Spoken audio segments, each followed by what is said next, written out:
সড়ক দুর্ঘটনায় 2 শিক্ষার্থী নিহত হওয়াতে চট্টগ্রাম প্রকৌশল ও প্রযুক্তি বিশ্ববিদ্যালয়ের শিক্ষার্থীদের টানা আন্দোলনে উত্তেজনাকর পরিস্থিতিতে কর্তৃপক্ষ অনির্দিষ্টকালের জন্য বিশ্ববিদ্যালয়টি বন্ধ ঘোষণা করেছে। চট্টগ্রামের মিরসরাইয়ে জুসের সাথে নেশাজাতীয় দ্রব্য মিশিয়ে তা খাইয়ে এক ব্যবসায়ীর ব্যাগে থাকা নগদ 24,15,000 টাকা লুট হওয়ার ঘটনায় মূল হোতাকে গ্রেফতার করেছে পুলিশ। কক্সবাজার শহরের বেসরকারি প্রতিষ্ঠান ইউনিয়ন হাসপাতালে ভুল চিকিৎসায় আফসানা হোসেন শিলা নামের এক প্রসূতির মৃত্যু হয়েছে বলে অভিযোগ করেছে পরিবার। চট্টগ্রাম নগরীতে জুয়া খেলা থেকে 10 জুয়াড়িকে আটক করেছে ইপিজেড থানা পুলিশ।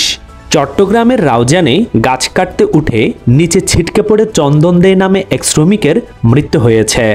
রাউজানে আম খাওয়ানোর প্রলোভন দেখিয়ে 7 বছরের এক শিশুকে ধর্ষণের অভিযোগ পাওয়া গেছে। অভিযুক্ত ব্যক্তিকে বৃহস্পতিবার দুপুরে চট্টগ্রাম আদালতের মাধ্যমে কারাগারে পাঠায় পুলিশ।